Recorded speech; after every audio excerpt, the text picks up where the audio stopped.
मेरा संबंध बजाज परिवार से है। हमारे घर में, माहौल में तकरीबन हर रोज एक नाम गूंजता रहता है। ये नाम है मेरे पूज्य परदादा जमनालाल बजाज का। हम बच्चों से लगातार ये अपेक्षा की जाती है कि हम उनके बताए रास्तों पर चलें। जो आदर्श और जीवन मूल्य उन्होंने स्थापित किए, हम भी उन्हें अपनाएं। मेरे पूज्य परदादा जी को सब लोग काका जी कहा करते थे। मैं भी सुविधा के लिए इसी नाम का प्रयोग करूंगा।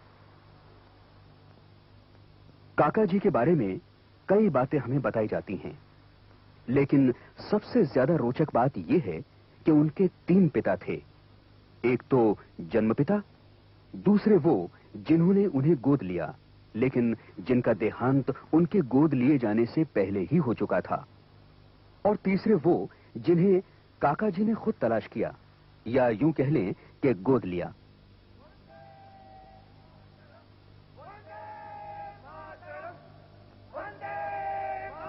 सन 1920 का जमाना था वो। नागपुर में भारतीय राष्ट्रीय कांग्रेस का अधिवेशन चल रहा था। काका जी इस अधिवेशन के स्वागताध्यक्ष थे। इसी अधिवेशन के दौरान एक दिन वो गांधी जी के सामने जा खड़े हुए। बापू, मैं आपसे कुछ मांगना चाहता हूँ। बदले में क्या दोगे? बापू, मैं देने ही आया हूँ। अरे वाह भाई, मांगने आए हो, देने आए हो, बात कुछ समझ में नहीं आई। बापू, मैं चाहता हूँ आप मुझे अपना पुत्र माने। अरे, इसमें मांगने जैसा क्या हुआ? मेरे लिए सारे देश की जनता मेरी संतान है। नहीं, वैसा नहीं बापू। मैं चाहता हूँ आप मुझे देवदास का भाई माने, मुझे अपना बेटा माने, अपना 5वां पुत्र माने। देखो भाई, मैंने तुम्हारे बारे में जो कुछ सुना और जाना है, उससे तो मैं महसूस करता हूँ कि तुम उस रास्ते पर पहले से ही चल रहे हो जिस पर बढ़ने की मैं कोशिश कर रहा हूँ। इससे तो एक हमसफर या दोस्त का नाता ज्यादा बनता है। यह आपका बड़प्पन है बापू। तुम मुझ में जो ढूंढ रहे हो, मैं नहीं जानता मैं तुम्हें दे सकता हूँ। मैं तो खुद अपना रास्ता तलाश कर रहा हूँ। बापू, मैं खुद को ऐसे योग्य व्यक्ति को सौंपना चाहता हूँ जो जीवन में मेरा मार्गदर्शन कर सके, और वो व्यक्ति बस आप ही हैं बापू।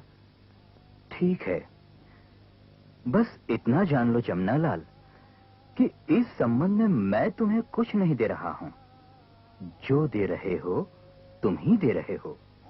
और उस दिन से काका जी मन, वचन और कर्म से जमनालाल गांधी हो गए।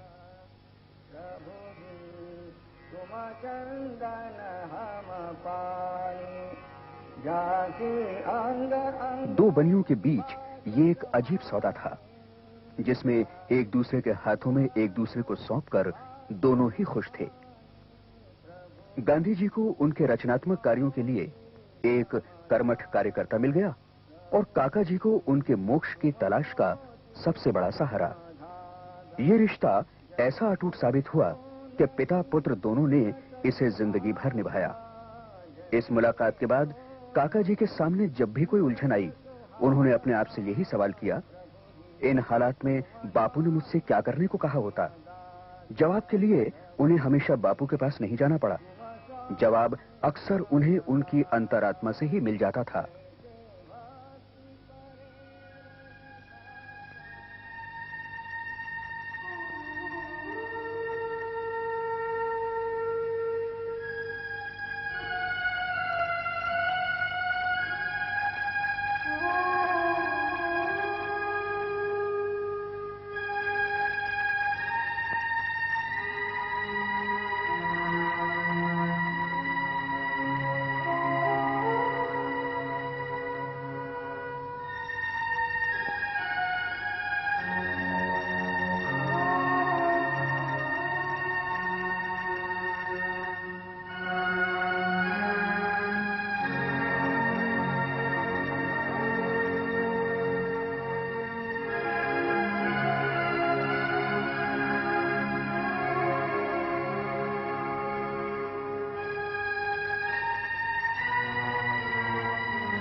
100 साल पहले देश की कई दूसरी रियासतों की तरह जयपुर में भी अंग्रेज पॉलिटिकल एजेंट अपने पांव जमा चुका था।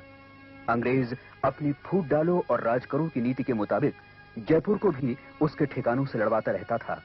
सीकर ठिकाना इनमें से एक था। फिर भी सीकर के एक गांव काशिकावास में सुख चैन था। शायद पुरखों ने इस गांव को नाम ही ये सोचकर दिया था कि यहां खुद काशी का निवास है। इसी गांव के एक निवासी कनीराम जी के घर 4 नवंबर 1889 को काका जी का जन्म हुआ था। कनीराम जी जात के बनिए थे और साहूकारी के साथ साथ किसानी भी करते थे। मेरे काका जी अपने घर में मंझले थे। उनके बड़े भाई का नाम था माधव और छोटे का बद्री। इनके अलावा उनकी 3 बहनें भी थीं। जून का महीना था। साल था 1894। वर्धा के एक धनी व्यापारी बच्छराज बजाज अपनी पत्नी सद्दीबाई और बहू बासंती देवी के साथ काशिकावास आए हुए थे, जो उनका पुश्तैनी गांव था। पूरा परिवार बड़ा दुखी था क्योंकि कुछ ही दिन पहले सीकर में बच्छराज जी के दत्तक पुत्र रामधन दास की मृत्यु हो गई थी। हाल चल के बतावा, मारा तो भाग ही फूट गया। रामधन ने गोद लियो, ब्याह भी करियो। पोतरी मनोती रे वास्ते सीकर आया। उठे आर रामधन दास ही गुजर गया। मारा तो बंसी डूब गो जी। आदमी के हाथ में क्या है जी?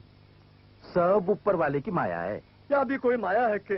मारा 3 भाइया रे, आगे पीछे कोई को नहीं। धीरज अया जी, छोटो मत ना करो बाई। भाग को लिखो कौन मेट सके है। चीने संभालू भी तो कहिया। एक तो कूख फली को नहीं, बेटो गोद लियो तो वो भी सिधार गो। आड़ो चाड़ो तो लाग्यो ही रहे है। 2 महीना हुआ जमन की दादी भी गुजर गई। दादी दादी दादी तू कटे गई थी, इतना दिन बाद आई। तीर्था गई थी बेटा। अब तो नहीं जा सो? नहीं गिगला, अब को नहीं जाऊं। अब तो न लेकर जाऊंगी। तू चलोगे ना मेरे साथ? हाँ। जाब तू खेल। गुलाब से छोरो है की को है? थारो ही है। थाने अपनी दादी समझ रही हो है। अच्छा। बिरधी बाई ने तो ये बात सद्दीबाई का मन रखने के लिए कही थी, लेकिन सद्दीबाई ने इसे सच मान लिया। उन्होंने मन ही मन ठान लिया कि वे जमुना लाल को अपने साथ लेकर ही जाएंगी। टाबरैया थोड़े ही दिया जावे है। क्यों? बेदिन तो थे बोल रहे थे कि टावर थारो ही है। देखो तो अब तो जमन मारो ही हो गए हो। हाँ, तो कहने से थारो हो गए हो। हाँ, मारो हो गए हो। जमन की माँ, बात चाहे उना का मन रखने के लिए ही बोल लिया हो। अब तो जमन पर आपनो कोई हक को नहीं। अब तो जमन उन्हीं की ही होगो। या रख लो, इके छोटी सी भेंट। देखो सेठ जी, जमन की माँ के मुंह से निकल गए हो तो जमन को आप ले जाओ, पर मेरे से अधर्म मत करवाओ। मैं बालक को बेच को नहीं रहा हूँ। मैं कीमत को नहीं दे रही हूँ। ईमा धर्म के है, ये तो रीत की बात है। मैं रीत वीत को नहीं मानू। मैं इस पैसे को छूऊंगा भी नहीं। पाए लोगा थे इन्होंने समझाओ। सेठ जी पीछा मत दो, जमीन ले दो। मेरो मन कौन नहीं माने। मन न पाप के कुआं में मत ढकेलो। तो मैं भी को नहीं ले जाऊं छोरा ने। हो जान दो हमारा वंश खत्म। चालूट आपा ने ई गांव से कुछ को नहीं लेनो। आप ही समझ ले सा कि ई गांव से आपनो कोई लेने दोनों कौन थो। देखो सेठ जी, इत तो गुमान भी ठीक को नहीं। थारे पास पैसा ज्यादा हो तो कुआं खुदवा दो गांव के वास्ते, सबको भली हो जाती। थारे इस धर्म के काम से मैं भी अधर्म से बच जासूं। बड़ों के इस लेन देन में उस नन्हे से बालक ने क्या खोया वो नहीं जानता था। उस पिता के प्यार और मां की ममता की तलाश वो जीवन भर करता रहा।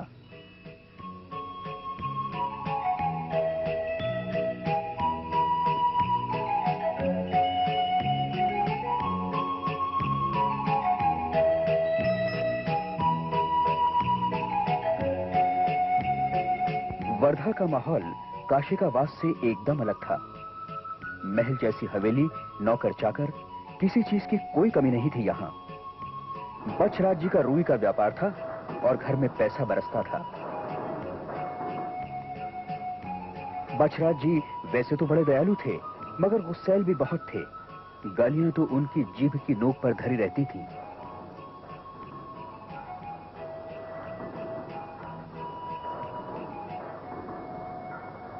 रुक बे हराम खोर।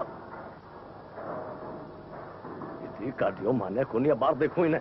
चोरा हराम खोर कट्टे से ले रहा है या गाट तू अंदर से शेख। अरे सो तो मैं भी देख रही हूँ तने के लागे के मने आखा तू दिखे को नहीं के कौन हुआ का मालिक? अरे सुअर ऊपर से पूछे हुई के या ये गाट को नहीं दिख रही के देख रही कहीं लटक रही। प्रेसिंग ढीला रह गया होगा मालिक। तो प्रेसिंग ढीला रह के आ गयो मशीन काम को नहीं कर रही तो मैं ठीक करूंगा या अभी के लिए भी तने एक और नौकर दूं? नहीं मालिक करता हूँ अभी करता हूँ। नहीं छुना नहीं उसे छुना नहीं और निकल जाए मने को नहीं चाहिए तेरे जाकर हराम खोर नौकर साला के बैठा बैठा के चर्बी चढ़ गई निकल जाए।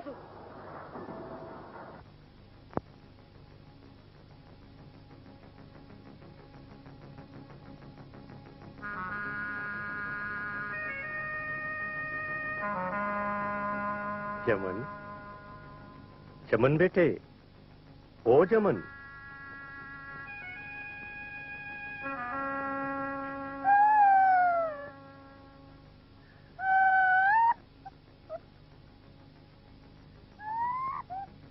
माँ जी माँ जी के जमन रोवे है। कठे हो के हो बेटा? तू मेरे कने सो जा। आज आज तू इन्हों को तो माथो खराब है। जबान पर लगाम तो है कोनी मुंह में आवे सो बोल देवे। ये भी न सोचे बालक ही है दूसरे के घर से आयो है। मन में कोई बात लाग जाती तो मैं कहीं के कर सूं। वर्धा आने के 1 साल बाद ही काका जी को एक मराठी प्राइमरी स्कूल में दाखिल करवा दिया गया। ये पढ़ाई 4 साल ही चल पाई। उस जमाने में इतनी पढ़ाई भी बहुत थी। आखिर तो काका जी को अपने बाप दादा का व्यापार ही संभालना था। बछराज परिवार का अंग्रेजों के साथ काफी उठना बैठना था, इसलिए काका जी को 3 महीनों के लिए अंग्रेजी की कोचिंग भी दिलवाई गई। ट्रांसलेट करो। मैं खेलता हूँ। I am play. I am play नहीं, आई प्ले। हम खेलते हैं। We play. लड़के खेलते हैं। The boys play. फिर से बोलो। मैं खेलता हूँ। I play. हाँ, मोहन खेलता है। Mohan play. Mohan 3rd person singular है, इसलिए मोहन प्लेज। अब मेरे साथ बोलो। I play. काका जी थोड़ी बहुत अंग्रेजी सीख गए तो उन्हें दुकान पर बिठा दिया गया। मुनीम जी टपाल। ठहरो बाबू जी ठहरो। व्यापार में काका जी का मन नहीं लगता था। उनका मन लगा रहे ये सोचकर बछराज जी उन्हें हर रोज 1 रुपया देने लगे और वे रुपए जोड़कर रखने लगे। लेकिन पढ़ाई में काका जी की दिलचस्पी खत्म नहीं हुई। अब उनका संबंध अखबार से जुड़ गया था। के रिश्तों लायो हूँ। बस उन्होंने जावरा के राजा ही समझो। अफीम को व्यापार है। घर में नौकर चाकर मुनीम गुमाश्ता सबको आराम है। कट्टर वैष्णव है। घर में पूजा पाठ व्रत उपास बहुत है। आचार विचार छुआछूत की बहुत शोध है। और भाड़े राम लड़की कैसी है? जब गिरधारी लाल जी की सवारी निकले तो सारो गांव उन्होंने झुक झुक के सलाम करे। अरे देखने में कैसी है? अजी साक्षात लक्ष्मी का अवतार। मने तो सोनी बहू को नहीं चाहिए। मने तो बंस बढ़ाने वाली बहू चाहिए। माँ के कमती सोनी थी देखने में। बसंती कमती सोनी है लेकिन कुल तो कोनो बड़े हो। मन तो बंस बढ़ाने वाली बहू चाहिए। सब्बी बाई को ये रिश्ता पसंद आया। उन्होंने बछराज जी को भी राजी कर लिया।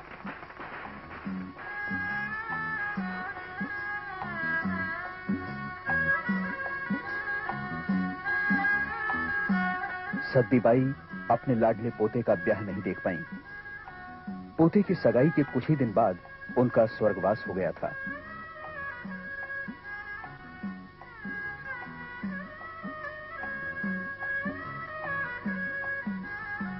चमन ये ले, ये बीननी ना दे दियो मुंह दिखाई माँ। क्या है माँ? रुपया कितना है? 500। 500 पगलो ही है। इतनी छोटी उम्र में ये कहाँ पता होता है कि शादी क्या चीज है। सुना है काकाजी और माताजी के लिए तो शादी भी एक तरह का खेल ही था।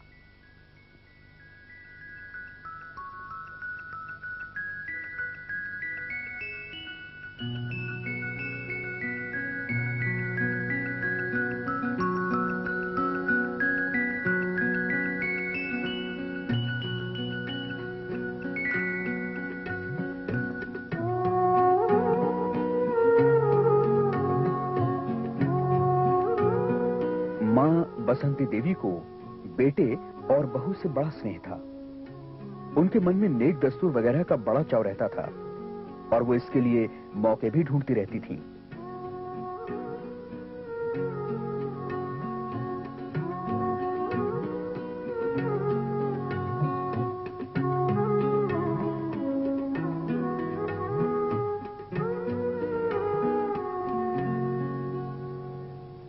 तू तो मन ने सदा हरा देवे।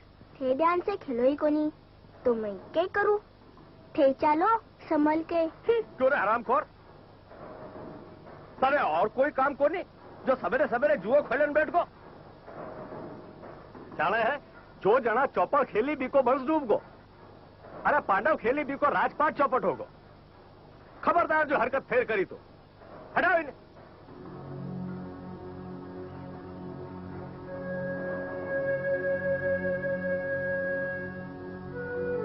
अब तो बेमतलब की दुखी करो हो। दादाजी बड़ा है, बिना ने नाराज होने को हक है। इमा बुरो के मानो। मैं तो अपने भाग में रहूं। सारो दोष तो मेरे माँ बाप को ही है जो मैंने गोद दे दियो। और पीछे दादाजी ने अहिया को व्यवहार रखना तो मैंने गोद क्यों लियो? ऐसे मौकों पर उनकी माँ उन्हें संभाल लेती, लेकिन इस माँ का प्यार भी काका जी के भाग्य में नहीं था। कुछ दिन बाद ही वर्धा में प्लेग फैली। बछराज जी ने बगीचे में झोपड़ियां बनवाई और परिवार के साथ वहां रहने चले गए, लेकिन मां को प्लेग ने जकड़ ही लिया। शादी से पहले दादी चल बसी थी, शादी के बाद उनके छोटे भाई नहीं रहे और अब मां जैसा लाड़ प्यार देने वाली बासंती देवी भी चल बसी।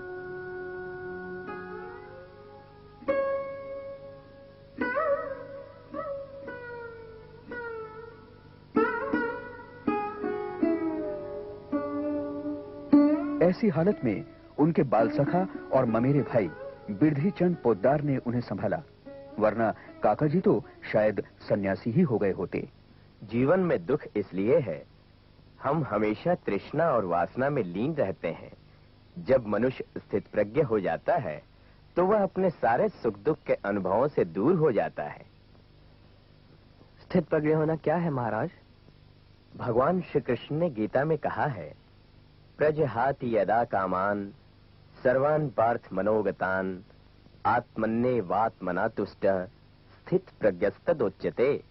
अर्थात जब मनुष्य अपनी समस्त इच्छाओं से मुक्त हो जाता है वह स्थित प्रज्ञ हो जाता है, और जब हम स्थित प्रज्ञ हो जाते हैं उसी समय हमारे सारे दुखों का अंत भी हो जाता है। काका जी को धार्मिक प्रेरणा पोद्दार जी से मिली, लेकिन उनके वकील मित्र श्री कृष्णदास जाजू ने उनके विचारों को देश और समाज सेवा की तरफ मोड़ा। स्थित प्रज्ञ होने का अर्थ संसार से पलायन नहीं। एक और कठिन योग है कर्म योग। संसार में रहते हुए भी संसार से अलग रहना, जैसे कीचड़ में कमल। पर मैं दुख को भुला नहीं पाता। दुख को भुलाने के लिए कर्मरत हो जाओ। इस देश को कर्मभूमि बना लो। कितना कुछ है करने को यहाँ पर। गुलामी है, गरीबी है, दरिद्र की सेवा ही नारायण की पूजा है। मैं परसों कलकत्ता जा रहा हूँ, कांग्रेस का अधिवेशन है वहाँ पर, तुम भी मेरे साथ चलो। बछराज जी को काका जी पर पड़ता जाजू जी का प्रभाव अखरता था। वे डरने लगे कि उनका लाडला जमन कहीं बिगड़ ही ना जाए। सन 1906 में माधवराव सप्रे ने नागपुर से हिंदी केसरी निकालने की तैयारी की और देशवासियों से मदद की अपील की। काका जी ने 100 रुपया भेज दिया। ये रुपया उनकी अपनी बचत का था। राष्ट्रीय आंदोलन से जुड़ने की उनकी ये शुरुआत थी। बाद में उन्होंने लाखों रुपया दान दिया, लेकिन इस चंदे के बारे में उनका कहना था, उस समय ये 100 रुपया देकर मुझे जो आनंद प्राप्त हुआ वो अब लाखों देकर भी नहीं होता।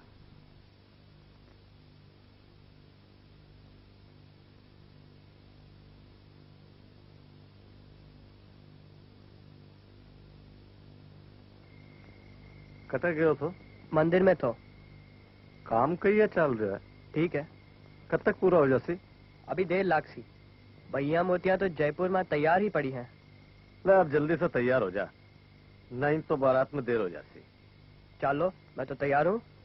क्यों आया चल सीगे? क्यों ठीक ही तो हूँ। नहीं ले एक कंठी पैर ले। नहीं दादाजी मैं कौन नहीं पहनूं। क्यों कौन नहीं पहरे? मेरे मन में धार ली कि मैं गहना कौन नहीं पहनूं। या भी तने वो गांधी सिखावे के तेरे पे तो वीको भूत सवार है। ले पैर ले अब। अरे बिरादरी में अपनी कोई इज्जत है। हाँ बाहर तो सब यही कहती कि ये ससुर और बच्चराज पोते ने कोई ध्यान ही नहीं है। अय्या की बिरादरी से मेरो के लेन देन? हाँ हाँ तने के मतलब पैसा बिठाया सब कुछ मिल गो ना, खुद कमाया हो तो बेरो पड़े। मैं सालो गदो थो कि तने गोद ले आयो। सोचो थो कोई वंश चलाने वाला मिल गो जो बाप दादों को नाम उजागर करती, पर तेरा तो लखन ही दूसरा है। न काम न धंधो न व्यापार। अरे मन में सोचता होती के बुड्ढो मरसी तो छोड़ के तो मारे नाम ही जाती। ये थे क्या कह रहे हो दादाजी? मैं अरे तो रहने दे, ये मत सोचिए कि सारो माल मतों में तेरे नाम छोड़ जाती हूँ। अरे तेरे नाम एक छदाम को नहीं छोड़ू, सारों को सारो दाम कर देसू, पर तने एक ढेला को नहीं देसू।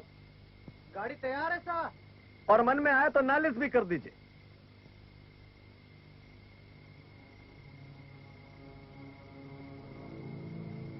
काका जी तिलमिला उठे।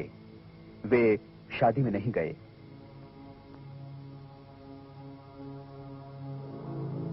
सिद्ध श्री वर्धा शुभस्थान पूज्य श्री बछराज रामधन दास से चिरंजीव जमन का चरण स्पर्श। सर्वत्र श्री लक्ष्मी नारायण जी सदा सहाय हैं।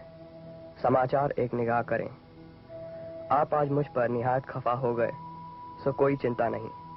श्री ठाकुर जी की मर्जी। मैं गोद लिया हुआ था तब आपने ऐसा कहा, पर आपका कुछ भी कसूर नहीं है। कसूर है उनका जिन्होंने मुझे गोद दिया। आपने कहा नालिश करो, सो ठीक, पर मेरा आप पर कोई कर्ज तो है नहीं। आपका कमाया हुआ पैसा है, आपकी खुशी हो सो करें। मेरा आप पर कुछ अधिकार नहीं। आज तक मेरी बाबत या मेरे लिए आपका जो खर्च हुआ सो हुआ। आज के बाद आपसे एक छड़ाम कौली मैं लूंगा नहीं और ना ही मंगवाऊंगा। आप अपने मन में किसी तरह का ख्याल ना करें। आपकी तरफ आज से मेरा किसी तरह का भी हक नहीं रहा। श्री लक्ष्मी नारायण जी से अर्ज है कि आपका शरीर ठीक रखें और आपको अभी 20-25 वर्ष तक कायम रखें। मैं जहां जाऊंगा वहीं से आपके लिए ठाकुर जी से इस प्रकार की विनती करता रहूंगा। मुझसे आज तक जो कसूर हुआ वह माफ करें। आपके मन में ये हो कि सब पैसों के साथी हैं और ये भी पैसों के लिए सेवा करता है, सो मेरे मन में आपके पैसे की चाह बिल्कुल नहीं है। और ठाकुर जी करेंगे तो आपके पैसे की चाह भविष्य में भी मेरे मन में आएगी नहीं, क्योंकि मेरी तकदीर मेरे साथ है। और पैसे मेरे पास हो भी तो मैं क्या करूंगा।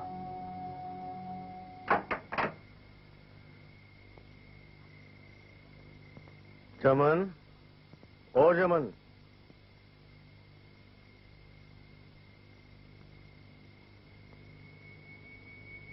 सब झूठे नाते हैं। ना कोई किसी का पोता है, ना कोई किसी का दादा। सब अपने अपने सुख के साथी हैं। सब झूठा पसारा है। आप अभी तक मायाजाल में फंसे हुए हैं। मैं आज आपके उपदेश से मायाजाल से छूट गया। आगे श्री भगवान संसार से बचावें। अपने मन में आप इस तरह कदापि ना समझें कि यह हमारे पर नालिश या फरियाद करेगा। मैंने अपनी राजी खुशी से टिकट लगाकर सही कर दी है कि आप पर अथवा स्टेज, पैसे, रुपये, गहना गांठी आदि किसी सामान पर आज से मेरा कतई हक नहीं रहा है। और मेरे हाथ का ना कोई कर्ज बाकी है। किसी का एक पैसा भी नहीं देना है। अन्य समाचार कुछ है नहीं। समाचार तो बहुत हैं, पर मेरे से लिखे नहीं जाते। संवत 1964 नीति, बैसाख कृष्णा 2, मंगलवार, पूज्य श्री 105 दादाजी बछराज जी से जमन का चरण स्पर्श।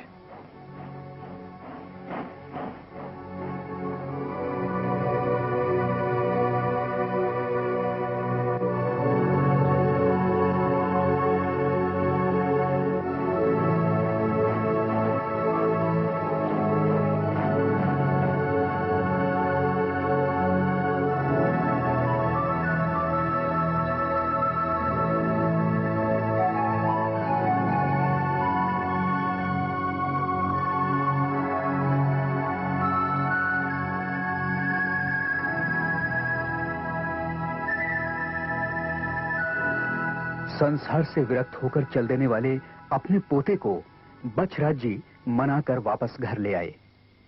फिर भी काका जी के पत्र ने उन्हें अंदर तक हिलाकर रख दिया था। उनका हृदय परिवर्तन हो गया। मंदिर के निर्माण के जिस काम में उनकी कोई रुचि नहीं थी, उसमें वे बढ़ चढ़कर हिस्सा लेने लगे। यहां तक कि 1 लाख रुपयों का दान और कर दिया।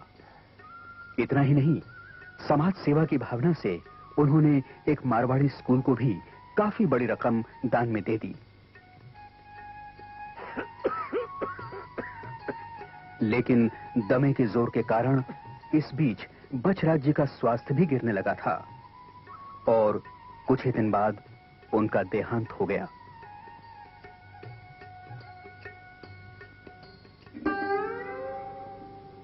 श्री लक्ष्मी जूसु प्रार्थना है कि सद्बुद्धि देवे तथा सत्य के साथ व्यापार करण की तथा रोजगार माही लाभ होवे, जी को देश तथा दुखी जनता के कार्य माही लागत की बुद्धि देवे।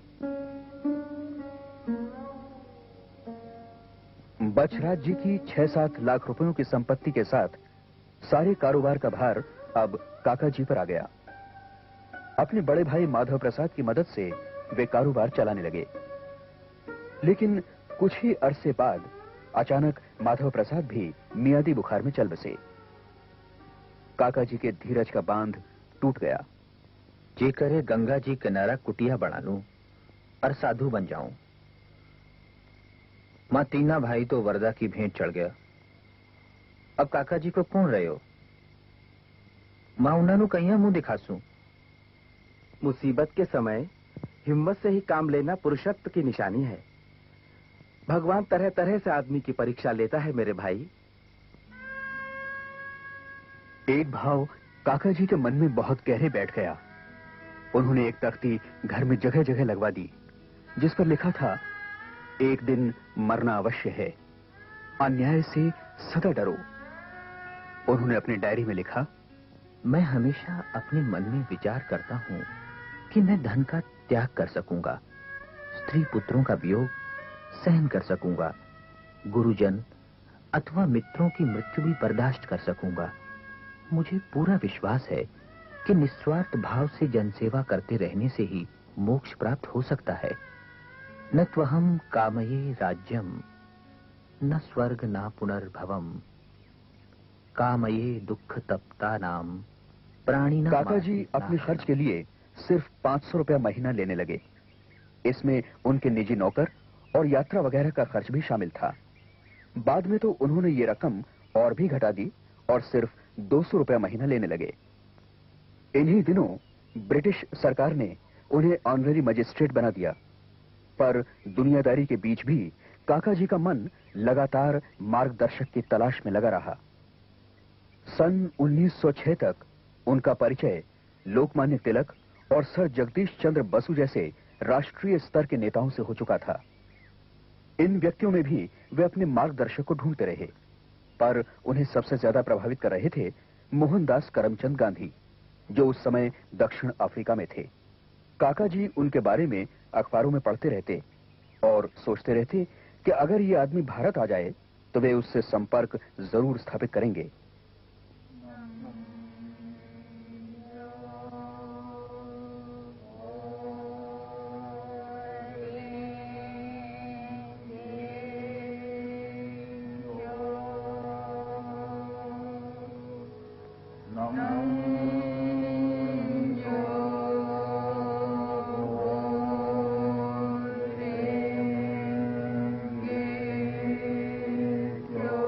उन्नीस 1915 में गांधी जी भारत आए।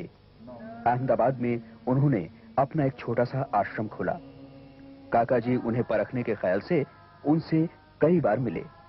उन्होंने अपनी डायरी में लिखा, ज्यों-ज्यों मैं गांधी जी के जीवन को समालोचक की एक सूक्ष्म दृष्टि से देखने लगा, त्यों-त्यों मुझे अनुभव होने लगा कि उनकी उक्तियों और कृतियों में समानता है और मेरे बोले तैसा चाले इस आदर्श का वहां अस्तित्व है।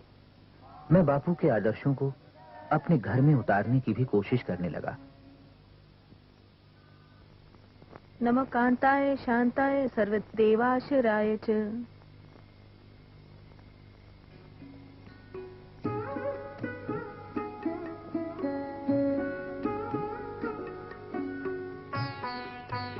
जानकी, तने दो बातें कहूं। एक तो तू मारी जूठी थाड़ी में खानो छोड़ दे। जूठी थाड़ी में माखी बैठे, सफाई भी नहीं रहे और या तेरी सेहत के लिए भी अच्छो को नहीं। और दूसरो, ये चरणों तक गांधी जी को मानो है कि यो स्त्री की गुलामी को प्रतीक है। जानकी ने जूठी थाली में खाना तो छोड़ दिया, लेकिन चरणोदक लेना आखिर तक नहीं छोड़ा। यहाँ तक कि मैं जब कभी यात्रा पर जाता, वो चरणोदक को शीशी में भरकर रख लेती। उसने तो चित्रकूट से लाई हुई मिट्टी को चरणोदक में गूंथकर गोलियां भी बना ली थीं। मेरी अनुपस्थिति में वो गोलियां ही लेती रहती।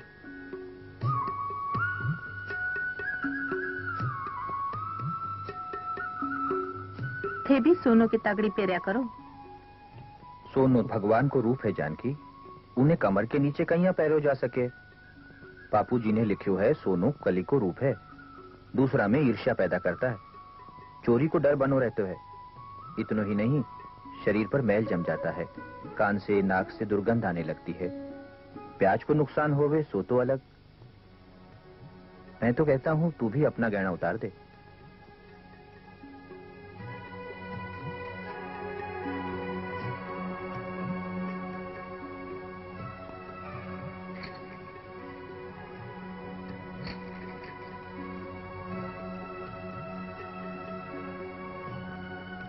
या कड़ी रहन दूं, या तो गरीब से गरीब औरत भी पैरे हैं।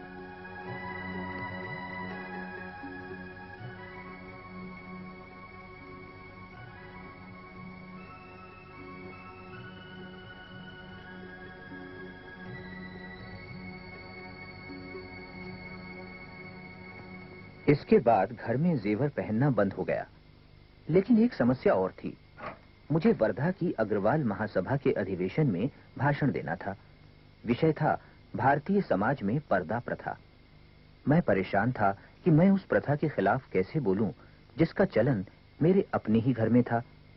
मैंने जानकी से बात की और उसने मुझे पूरा सहयोग दिया। मैंने काका जी को भी मना लिया।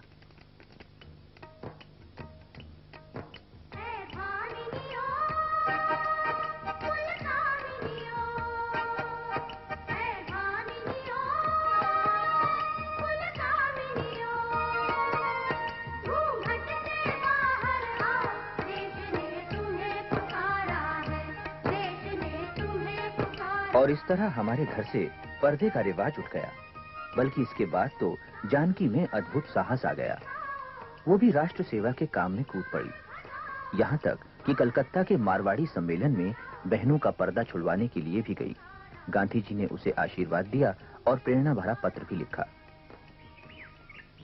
प्रिय भगिनी, आप बहनों से पर्दा तोड़वाने के लिए कलकत्ता जा रही हैं, इसके लिए धन्यवाद।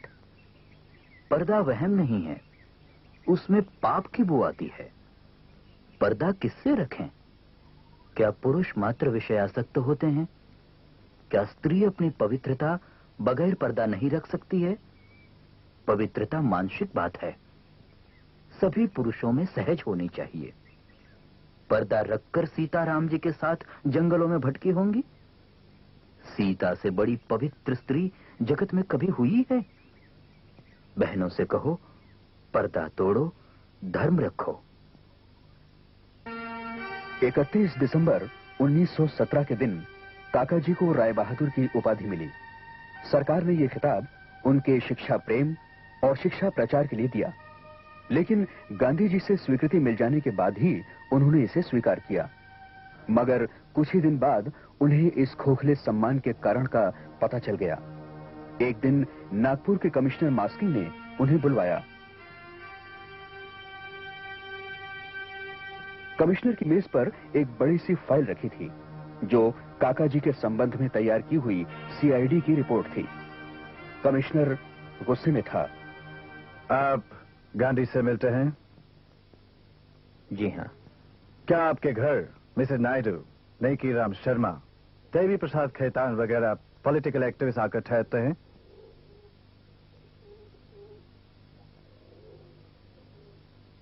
जी हाँ। आप जानते हैं कि ये लोग ब्रिटिश सरकार के खिलाफ हैं, बागी हैं। आप हमारे आदमी हैं, आप पर पूरी जवाबदारी है। आपका इन लोगों से मिलना जुलना कुछ ठीक नहीं। जो लोग मेरे यहाँ ठहरते हैं उनके राजनीतिक विचारों के संबंध में आपके पास कोई रिपोर्ट हो तो आप मुझसे जवाब मांग सकते हैं। आपने राय बहादुर का खिताब मिलने के बाद ही इन लोगों से मिलना जुलना शुरू किया है। आप इस खिताब का नाजायज फायदा उठाना चाहते हैं। ये सरासर गलत है। मैंने सरकार से राय बहादुरी देने के लिए कभी नहीं कहा। आपकी सीआईडी की रिपोर्ट गलत है। इन लोगों से मेरे संबंध बहुत पुराने हैं। आपको गांधी और दूसरे लोगों के साथ ताल्लुकात खत्म करने पड़ेंगे। मेरी जान पहचान के लोग अगर मेरे यहाँ आएंगे तो उनका स्वागत करना मेरा फर्ज है। मैं उन्हें रोक नहीं सकता। गांधी जी मेरे बुजुर्ग हैं, मैं उनसे संबंध नहीं तोड़ सकता। तो आपके स्कूल की नई इमारत का उद्घाटन चीफ कमिश्नर नहीं करेंगे?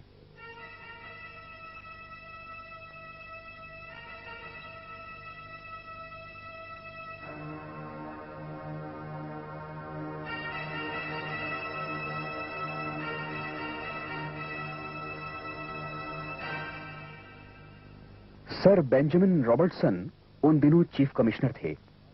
मारवाड़ी विद्यालय की नई इमारत का उद्घाटन उन्हीं के हाथों होने वाला था, लेकिन उन्होंने ये उद्घाटन नहीं किया। इसके बाद काका जी का झुकाव गांधी जी की तरफ और भी बढ़ गया और अगले ही साल नागपुर में गांधी जी के 5वें पुत्र बनकर उन्होंने अपने आप को उनके हाथों में सौंप दिया। इसी अधिवेशन में ही देश ने बापू को अपना नेता माना और बापू ने स्वराज्य प्राप्ति के लिए असहयोग आंदोलन छेड़ने की घोषणा की।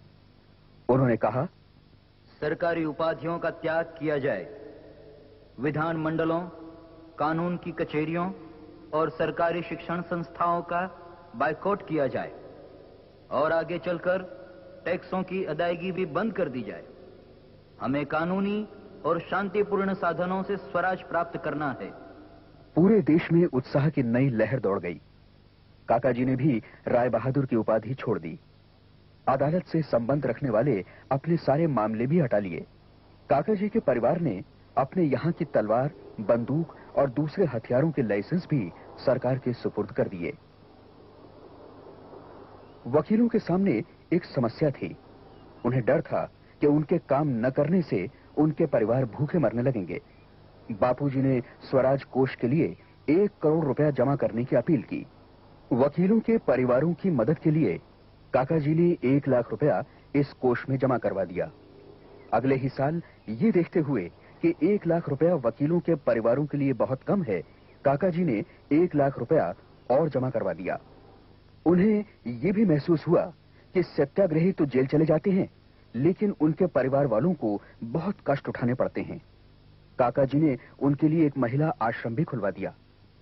उन्हीं दिनों यंग इंडिया में गांधी जी ने लिखा था, जब तक भारत के पास जमनालाल जैसे बेटे हैं, उसे अपनी आजादी और गौरव पुनः प्राप्त करने में किसी तरह की निराशा नहीं होनी चाहिए। उसी वर्ष काका जी को कांग्रेस का कोषाध्यक्ष भी बना दिया गया।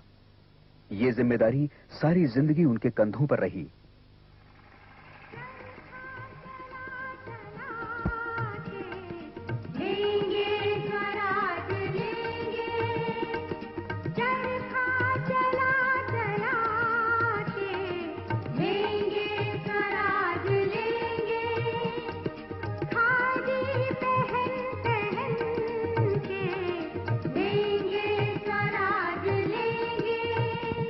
बापू का कहना था कि स्वराज स्वदेशी आंदोलन से ही मिल सकता है। उन्होंने खादी को स्वदेशी का आधार बनाया। काका जी को लगा कि इसकी शुरुआत भी घर से ही होनी चाहिए। उन्होंने काकी जी से बात की। जानकी, बापू को कहना है कि विदेशी कपड़ों राक्षस का रूप में अपना देश में पड़े है। ईप अपना हिंदुस्तान से निकालनो है। अपना घर में एक भी टुकड़ो नहीं रहे। यो काम हो से कहीं घर में, दुकान में, मंदिर में सही जगह विलायती कपड़ा ही है। सबकी सफाई कहीं हो सी।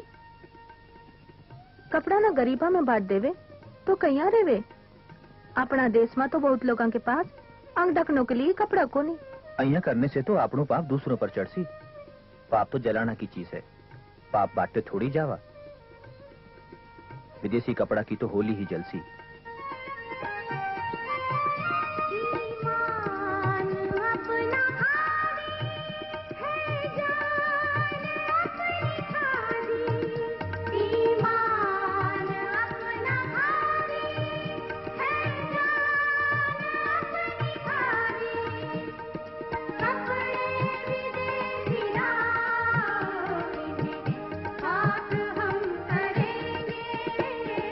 लोगों ने मंगल अमंगल का ख्याल किए बगैर सभी विदेशी कपड़ों को आग दिखा दी।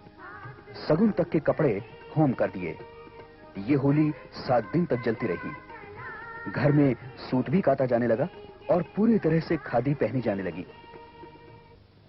काका जी ने बापू से निवेदन किया था कि वे वर्धा में आकर आश्रम स्थापित करें और वहीं रहकर देश सेवा का काम भी करें। इसमें काका जी के 2 स्वार्थ थे। एक तो पिता का साथ उन्हें मिलता, दूसरे वो उनकी देखरेख में राष्ट्र सेवा का काम कर सकते। लेकिन बापू ने साफ साफ कह दिया था, नहीं, मैं गुजराती हूं। गुजरात में रहकर ही मैं अधिक सेवा कर सकता हूं। गुजरात की सेवा द्वारा मैं भारत की सेवा करूंगा। लेकिन काका जी ने भी हार नहीं मानी और वर्धा में सत्याग्रह आश्रम की स्थापना कर दी। काका जी के कहने पर बापू ने विनोबा जी को सत्याग्रह आश्रम में रहने के लिए भेज दिया। काका जी विनोबा जी के भक्त हो गए। उनके व्यवहार में गांधी जी का पूरा जीवन दर्शन उतरा हुआ नजर आता था। काका जी को लगा पिता के साथ साथ अब उन्हें गुरु भी मिल गए हैं। जीवन में धन के स्थान को लेकर विनोबा जी ने काका जी को समझाया। वेद में आया है कि जो धनिक आसपास के लोगों की परवाह न करता हुआ धन इकट्ठा करता है, वो धन प्राप्त करने के बदले अपना वध ही प्राप्त करता है। तो सब कुछ दान कर दूं? दान नहीं, त्याग करो। त्याग में तो मूल पर ही कुठार मारना होता है। त्याग से पाप का मूलधन चुकता है और दान से केवल ब्याज मात्र।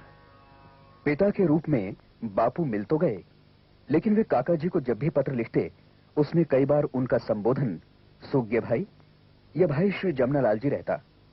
काका जी ने एक पत्र में दुख प्रकट किया और लिखा कि शायद मैं चिरंजीव के योग्य नहीं हूं। गांधी जी ने फौरन जवाब दिया, चिरंजीव जमनालाल, तुमको दुख हुआ उससे मुझे भी दुख हुआ है।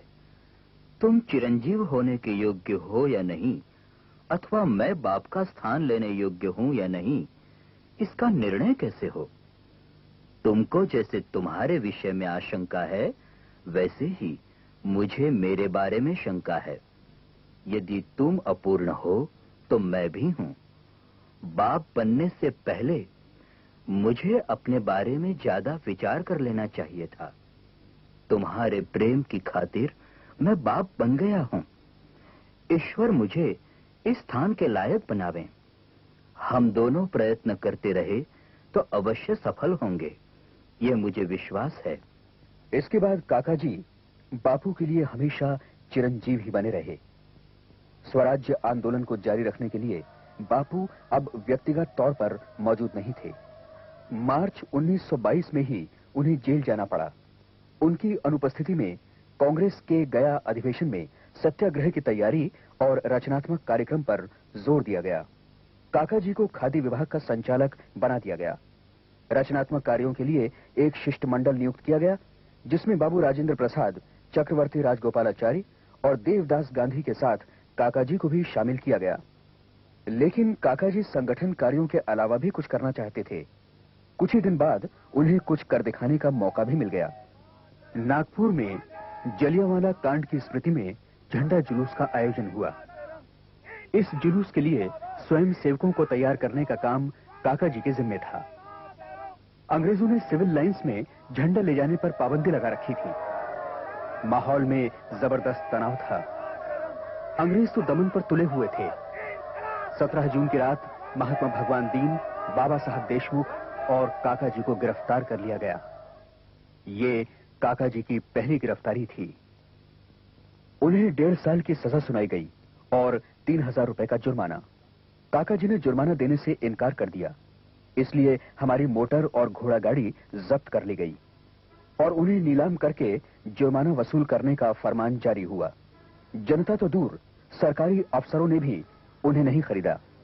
जब गाड़ियों को राजकोट ले जाया गया तो गुजराती के अखबार सौराष्ट्र ने लिखा, वर्धा तथा पूरे मध्य प्रांत में तो कोई देशघातक मिला नहीं। अब ये गाड़ियां देशघातक की तलाश में काठियावाड़ लाई गई हैं। आखिरकार राज्य के किसी अंग्रेज अधिकारी ने काका जी की मोटर कार कुछ 100 रुपयों में खरीदी। जेल में काका जी के साथ विशेष व्यवहार की आज्ञा हुई, लेकिन उन्होंने उसे नामंजूर कर दिया। काका जी के जेल चले जाने पर सत्याग्रह का काम वल्लभ भाई पटेल ने संभाला। आखिर सत्याग्रह सफल रहा।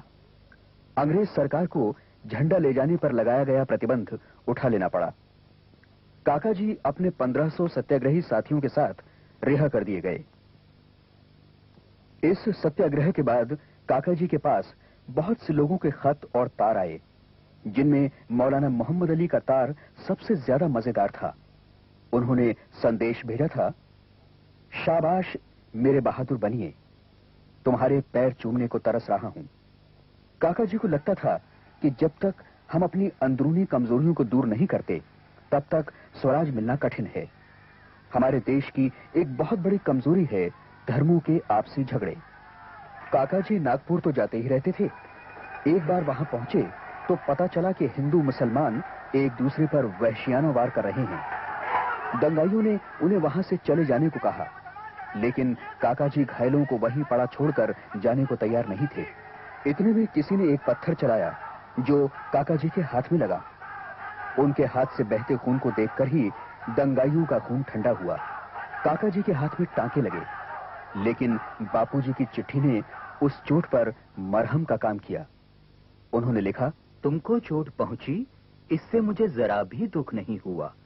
मैं तो मानता हूं कि हम जैसे बहुतों को शायद बलिदान होना पड़े।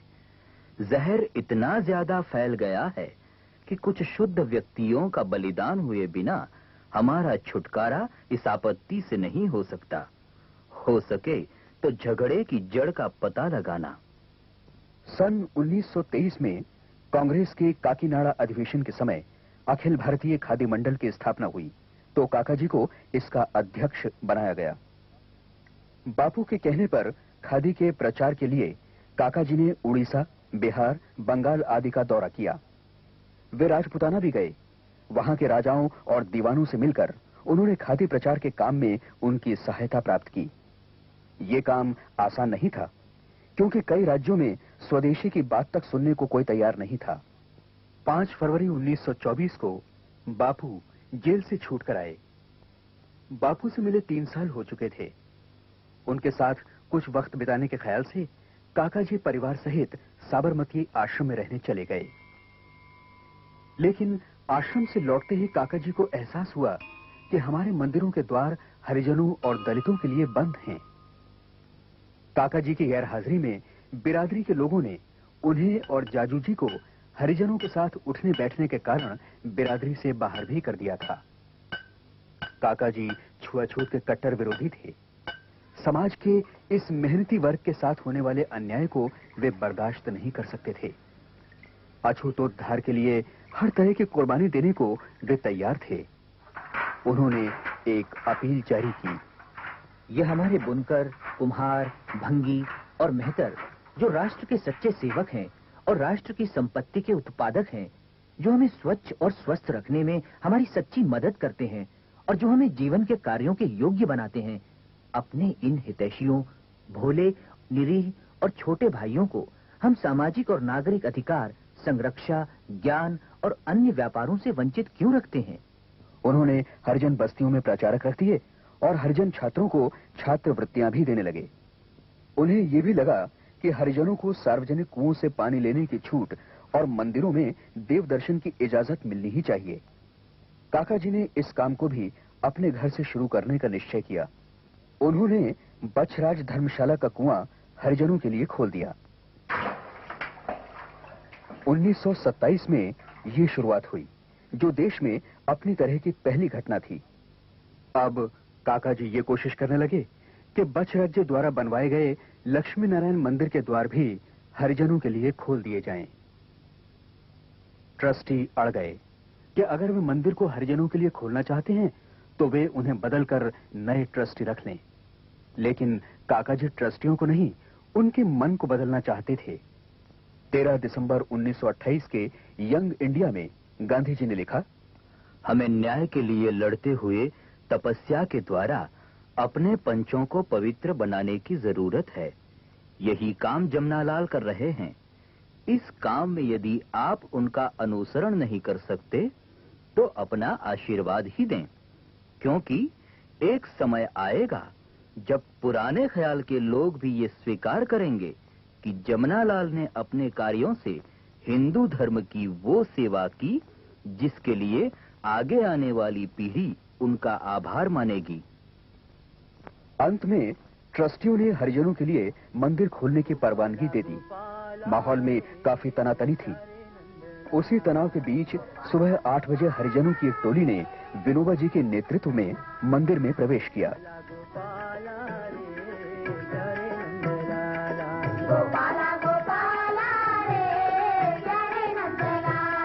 प्यारे नंद लाला हो मोहन मुरली वाला, प्यारे नंद लाला हो मोहन मुरली वाला, मोहन मुरली वाला, मोहन मुरली वाला, दीन दयाला, दीन दयाला, गोपी गोपाला, गोपी गोपाला, राधे राधे गोपाला, राधे राधे गोपाला, गोपाला गोपाला रे प्यारे नंद लाला, गोपाला गोपाला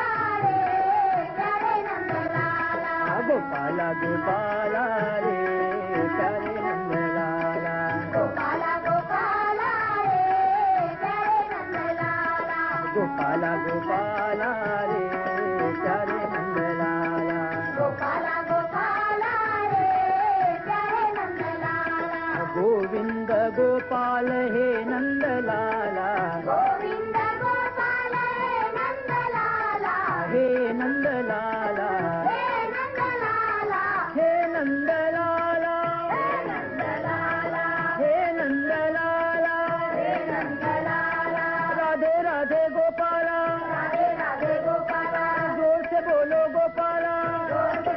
काका जी को इससे बड़ा सुख मिला। उन्होंने लिखा, वर्षों से जो ज्वाला सी मेरे मन में जल रही थी, आज वो शांत हो गई। लक्ष्मी नारायण मंदिर के ट्रस्टियों में एक हरिजन को भी शामिल कर लिया गया। राधे राधे गोपाला, राधे गोपाला, राधे राधे गोपाला, राधे राधे गोपाला, राधे राधे गोपाला, राधे राधे गोपाला, राधे गोपाला, गोपी गोपाला। इस घटना की पूरे देश में चर्चा हुई। राष्ट्रीय नेताओं ने दिल खोलकर इसकी प्रशंसा की।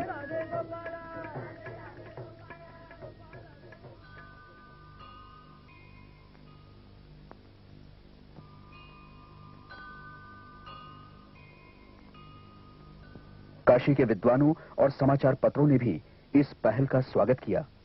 कई पंडितों ने यह भी लिखा कि यह कार्य शास्त्र सम्मत है।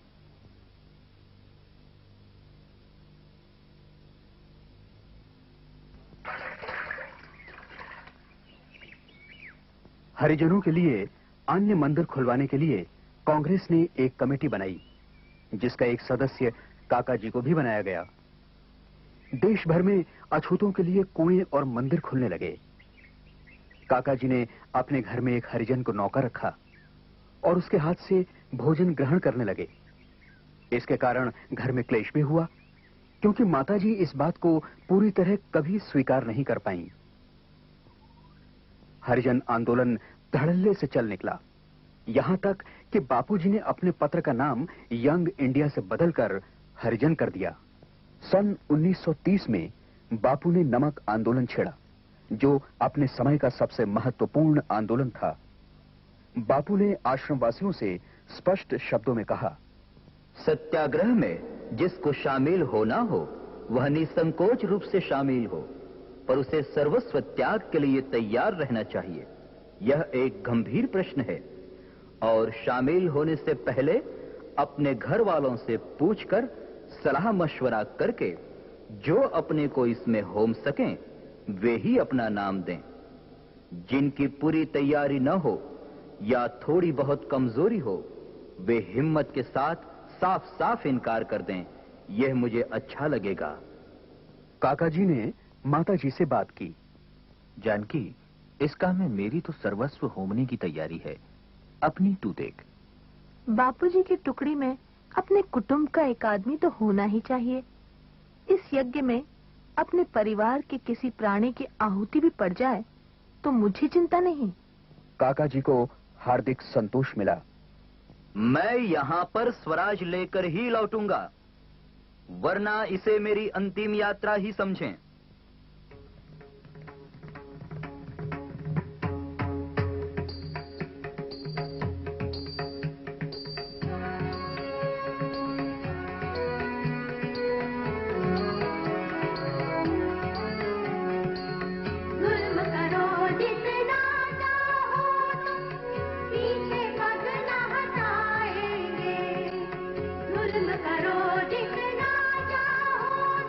काका जी को तो डांडी मार्च में शामिल होने की अनुमति नहीं मिली, लेकिन मेरे दादाजी कमल नयन बजाज, जो उस समय 18 साल के भी नहीं थे, यात्रा में शामिल हो गए।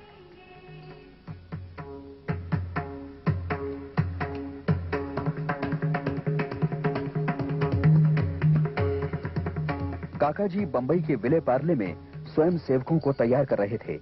वहां उन्हें गिरफ्तार कर लिया गया।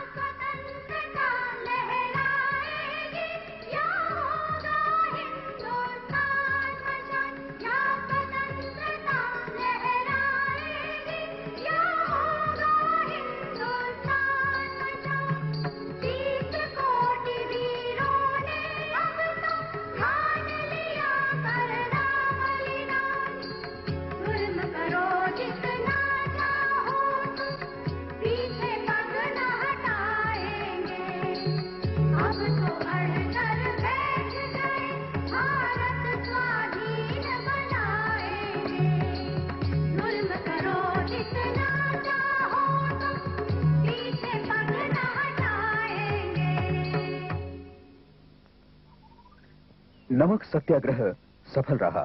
देश को स्वराज तो नहीं मिला, लेकिन वर्धा को गांधी मिल गए। काका जी के कहने पर बापू वर्धा आ गए। काका जी के संगी साथियों ने व्यंग किया कि आखिर बनिए ने बापू को खरीद ही लिया।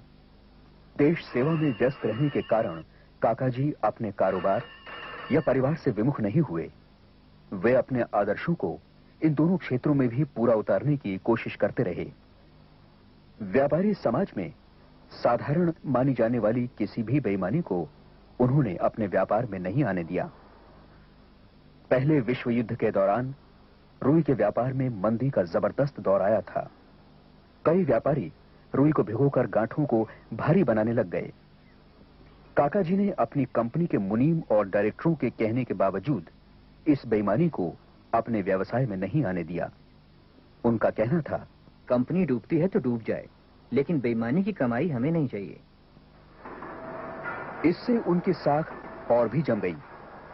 व्यापार की दुनिया में उनका नाम गिने चुने ईमानदार लोगों में लिया जाने लगा। एक बार सत्याग्रह के सिलसिले में वे जेल में थे और उनकी गैर हाजिरी में उनकी कंपनी के एक कर्मचारी ने अकाउंट्स की चालाकी से टैक्स के 75,000 रुपए बचा लिए।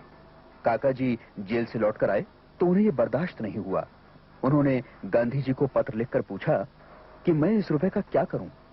गांधी जी ने राय दी, इस रुपए को जन सेवा के काम में लगा दो, और काका जी ने तुरंत चेक काटकर दे दिया। अपने कर्मचारियों में ऊंच नीच, छोटे बड़े के दर्जे को भी उन्होंने खत्म कर दिया। गुमाश्ता एसोसिएशन ने तो उन्हें अपना अध्यक्ष ही चुन लिया।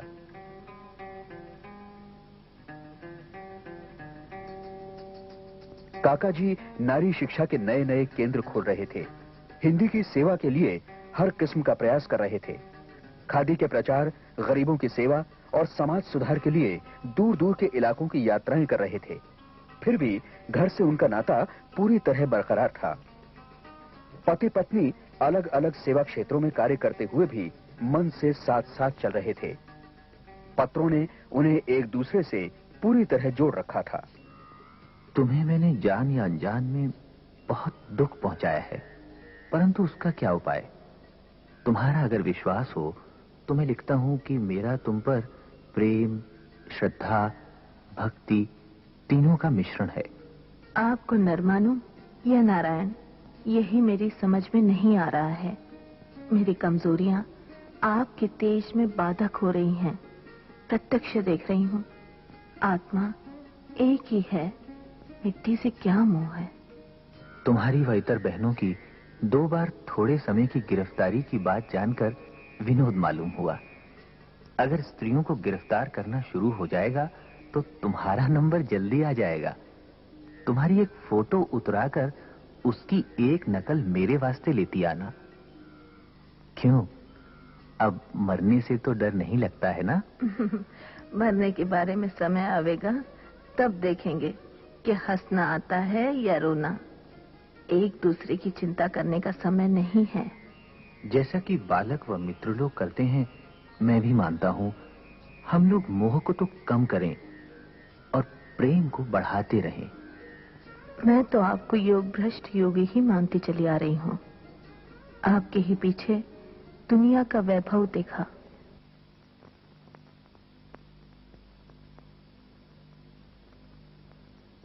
बच्चों के साथ काका जी ज्यादा से ज्यादा वक्त गुजारने की कोशिश करते थे। बच्चे संस्कारशील बने, इसका उन्हें पूरा ख्याल रहता था। मेरे दादाजी कमल नयन बजाज ने अपनी एक पुस्तक में लिखा है, एक बार पूना से हम लोग सिंहगढ़ घूमने गए। एक पेड़ के नीचे बैठे बैठे पिताजी ने एक नया खेल शुरू किया और उसके नियम भी बना दिए। वहां उपस्थित लोग अपनी बारी आने पर वहां बैठे किसी भी व्यक्ति से अपनी तुलना करें और ये बताएं कि वे किन बातों में उससे श्रेष्ठ हैं। जो सबसे अच्छी तरह बताएगा उसे इनाम दिया जाएगा। जब कमल नयन जी यानी मेरे दादाजी की बारी आई तो वो अचानक बोल उठे, मेरी तुलना श्री जमनालाल बजाज से होगी, मैं उनसे श्रेष्ठ हूँ। काका जी थोड़ा चौंके, फिर मुस्कुराकर बोले, साबित कर पाओगे? जी हाँ। बताओ तो, तुम जमनालाल से श्रेष्ठ कैसे हो? मैं उनसे इस तरह श्रेष्ठ हूँ कि उन्होंने तो सिर्फ देश का ही भ्रमण किया है, मैंने विदेश का भी किया है। और मुकाबले में मैं उनसे तेज दौड़ सकता हूँ। और अब उनके पिता से मेरे पिता श्रेष्ठ हैं। अच्छा, और सबसे बड़ी बात ये कि उनके पुत्र से मेरा पुत्र ज्यादा सुंदर और होशियार है। कमल नयन जी के पुत्र और मेरे पिता राहुल बजाज उस समय सिर्फ 1 साल के थे। काका जी ने हंसकर अपने पोते का मुंह चूम लिया। कुछ अनोखी बातें भी थी काका जी में। वे अपनी डायरी में एक तरफ विवाह योग्य लड़कों और दूसरी तरफ लड़कियों के नाम लिखा करते थे। छोटे बड़ों के जाने कितने रिश्ते उन्होंने करवाए। काका जी की इस अजीब आदत के कारण बापू ने प्यार से उनका नाम शादीलाल रख दिया था।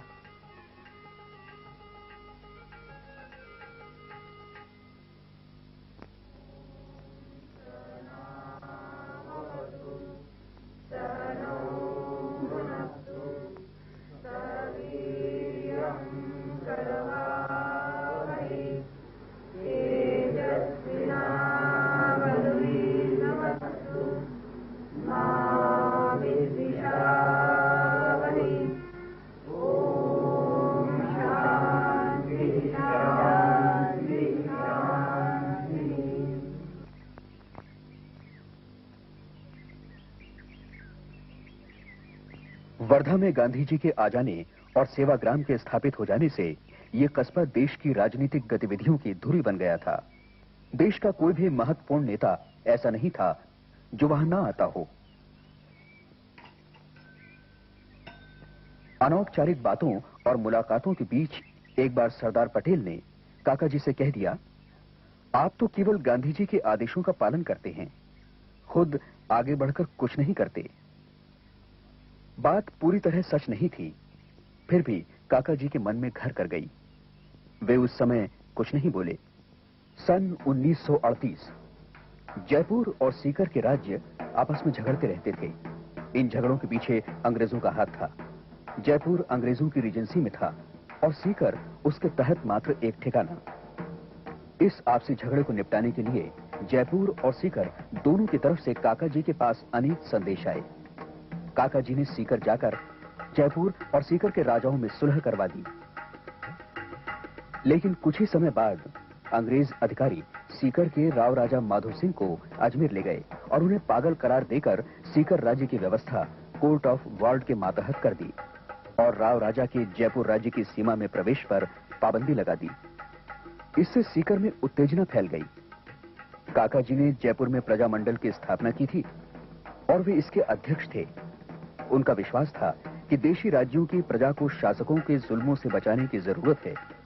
गोरे पुलिस अधिकारियों ने उनके जयपुर प्रवेश पर भी रोक लगा दी। ये एक चुनौती थी। उन्होंने इसे स्वीकार किया और बापू से आशीर्वाद लेकर जयपुर की सीमा में प्रवेश कर गए।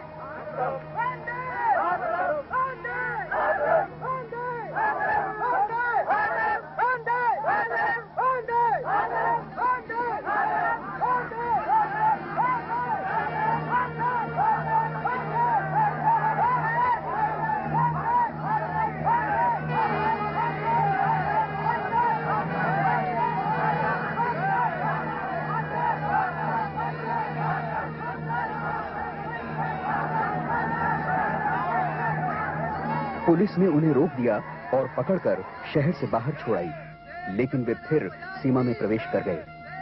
हारकर पुलिस ने उन्हें गिरफ्तार किया और जयपुर से 40 मील दूर छोड़ाई। इस जद्दोजहद में काका जी को चोटें भी आईं, पर वे अपनी जिद पर अड़े रहे। अंत में हारकर उन्हें जयपुर स्टेट में कर्णावतों के बाग में नजरबंद कर दिया गया। काका जी के प्रयासों से जयपुर राज्य और प्रजामंडल में समझौता हो गया और वे ये संतोष लेकर वर्धा लौटे कि वे अपने जन्म स्थान के लिए भी कुछ कर सके। गांधी जी सेवाग्राम में ही रहते थे, फिर भी महीनों तक काका जी से उनकी मुलाकात नहीं हो पाती थी। काका जी बेचैन होने लगते थे। इसी बेचैनी की हालत में सन 1938 में अपने 50वें जन्मदिन पर काका जी ने गांधी जी को एक पत्र लिखा। पूज्य बापूजी, आज मिति व तारीख के हिसाब से मुझे 49 वर्ष पूरे हुए हैं। 50वां वर्ष चालू हुआ है। आपका आशीर्वाद तो सदैव ही रहता है, परंतु मैं जब विचार करता हूं तो मुझे इन 2-2.5 वर्षों में ऐसा साफ दिखाई देता है कि मैं आपके आशीर्वाद का पात्र नहीं हूं। मेरी कमजोरियों का जब मैं विचार करता हूं तब तो इन वर्षों में, खासकर छोटे लाल जी की घटना के बाद, मेरे मन में आत्महत्या के विचार भी आए, जिसे मैं कायरता और पाप समझता आ रहा था। बुद्धि से तो अभी भी समझता हूं। अहिंसा व सत्य का आचरण कम होता दिखाई दे रहा है। डर है कि कहीं इस पर से श्रद्धा भी कम न हो जाए। इसी कारण असहनशीलता भी बढ़ रही है, क्रोध की मात्रा भी बढ़ती जा रही है, काम वासना बढ़ती हुई मालूम पड़ रही है, लोभ की मात्रा भी। मेरे दिल का दर्द किससे कहूं? कौन ऐसा है जो प्रेम से मेरी मानसिक स्थिति को सुधार सकता है? मेरा भरोसा तो आप पर और विनोबा जी पर ही था, परंतु आपसे तो अब आशा कम होती जा रही है। विनोबा से अभी आशा है, शायद कोई समाधान कारक मार्ग निकल आए। आप मेरी इस अवस्था से दुखी तो होंगे ही, परंतु मैं क्या करूं समझ में नहीं आता। मुझे तो आपको प्रणाम करने में भी संकोच होता है। चिरंजीव जमनालाल, अभी अंग्रेजी की एक सुंदर उक्ति देखी थी। उसका अर्थ यह है कि मनुष्य को अपने दोषों का चिंतन न करके गुणों का करना चाहिए, क्योंकि मनुष्य जैसा चिंतन करता है वैसा बनता है। इसका अर्थ ये नहीं कि दोष देखे ही ना, देखे तो जरूर, लेकिन उनका विचार करके पागल न बने। ऐसा हमारे शास्त्रों में भी मिलता है। तुम्हारे लिए अति लोभ छोड़ना उचित है। राजनैतिक क्षेत्र से भी निकलने का प्रयत्न करना चाहिए। तुम्हारा क्षेत्र तो पारमार्थिक व्यापार है। इनमें से एक भी चीज की प्रतिध्वनि तुम्हारे हृदय में न हो तो कुछ करना नहीं है। विचारों का आदान प्रदान करना, निराशा को कहीं भी स्थान नहीं है। तुम पतित नहीं हो, सत्यनिष्ठ हो। सत्यनिष्ठ का पतन संभव ही नहीं। काका जी की बेचैनी का समाधान हो गया। इसी दौरान देश में द्वितीय महायुद्ध के खिलाफ व्यक्तिगत सत्याग्रह शुरू हो गया। कर्म के मामले में पीछे न हटने वाले काका जी इस सत्याग्रह में भी शामिल हो गए और 1940 में उन्हें एक बार फिर जेल हो गई। इस बार उन्हें नागपुर जेल में रखा गया, जहां विनोबा जी भी उनके साथ थे। उन दिनों काका जी को विनोबा जी से काफी आध्यात्मिक ज्ञान प्राप्त हुआ। वेद वेदांत, उपनिषद, रामायण आदि ग्रंथों में वे डूब से गए। सच्चा मित्र कौन है? मित्र वही सच्चा हो सकता है जो आध्यात्मिक उन्नति में और कमजोरियां निकालने में मदद करता हो, स्वाध्याय की ओर प्रेरित करता हो। स्वाध्याय से क्या मिलता है? स्वाध्याय से मार्गदर्शन मिलता है, बुद्धि की शुद्धि होती है। काका जी को जैसे एक राह मिल गई। वे जेल से छूटे तो मोक्ष की अपनी भूख को मिटाने के लिए यात्रा पर निकल पड़े।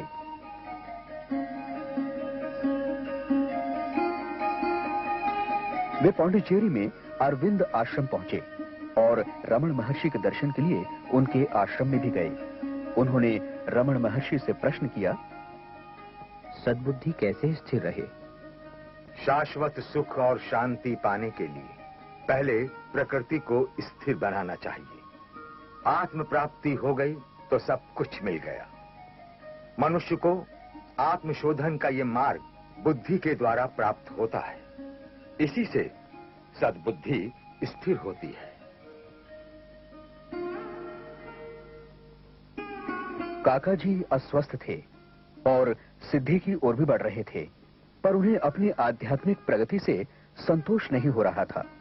उन्हें ऐसा लगता था ऐसी कोई देवी मिले जो उनके मातृ पद को सुशोभित कर ले। उनके जीवन में माता का स्थान अभी तक नहीं भर पाया था। वे अक्सर कहा करते थे कि मुझे मेरी माँ बहुत प्यारी लगती है, पर एक माँ ऐसी भी चाहिए जिसकी गोद में मैं शांति से लेट सकूं और ज्ञान की भूख तृप्त कर सकूं। जुलाई 1941। काका जी स्वास्थ्य लाभ के लिए शिमला गए हुए थे। बापू ने उन्हें लिखा कि अगर वे देहरादून जाएं तो वहां मां आनंदमयी के दर्शन करते आएं। देहरादून में मां आनंदमयी के दर्शन क्या हुए, काका जी को जैसे सचमुच मां ही मिल गई हो। उन्होंने गांधी जी को लिखा, पूज्य बापूजी, मेरा स्वास्थ्य और मन बहुत ठीक है। यहाँ स्वाभाविक जीवन बिताने को मिल रहा है। माँ अहिंसा और प्रेम की मूर्ति मालूम होती है। माँ सदा आनंद में रहती हैं। मेरी इच्छा तो हो रही है कि श्री आनंदमयी माँ की आपसे भेंट हो। आपकी इच्छा होगी तो फिर प्रयत्न करके इन्हें वर्धा लाने की व्यवस्था करूंगा। मुझे सेठ जी कहा जाना अच्छा नहीं लगता था, इसलिए भैया या भैया जी कहना शुरू हो गया है। माँ को भी ये पसंद आया है। সদানন্দে আনন্দময়ী পড়িছে ঢোলে ধুম লেগেছে হৃদি কমলে বড় ধুম লেগেছে হৃদি কমলে বড় ধুম লেগেছে। फिर माँ से विदा लेने का वक्त आया और काका जी ने एक सवाल माँ के सामने रख दिया। मेरे पास अभी कितना समय बाकी है? ये कौन बता सकता है? आप तो भूत, वर्तमान, भविष्य सब देखती हैं, कुछ बताइए ना। मनुष्य को तो हर क्षण जाने को तैयार रहना चाहिए। 6 महीने की तैयारी करके चलो। माँ, मैं तुम्हारी गोद में सिर रखकर लेटूं? माँ कहते हो तो पूछते क्यों हो? ये तो तुम्हारा अधिकार है।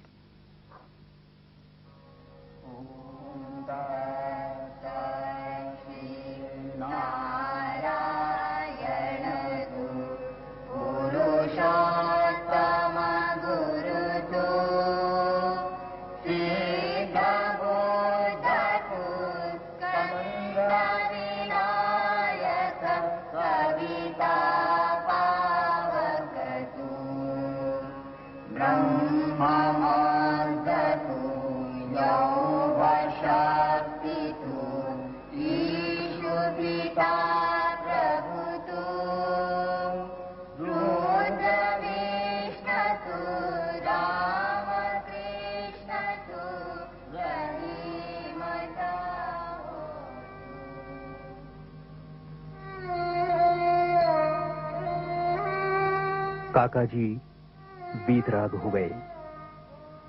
उन्होंने मूक प्राणी की सेवा का मंत्र अपना लिया। गो सेवा उनके मोक्ष का मार्ग बन गई।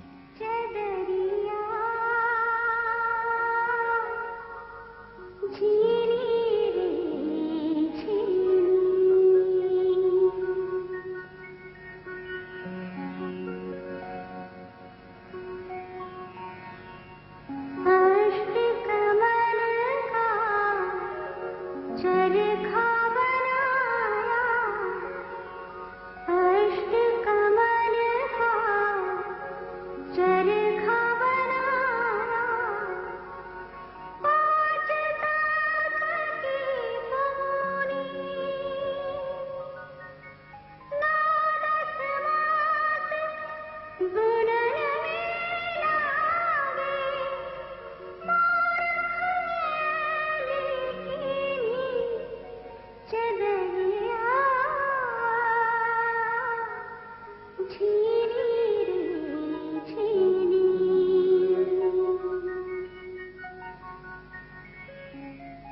जब मोरी चादर बन घर आई, रंग रेज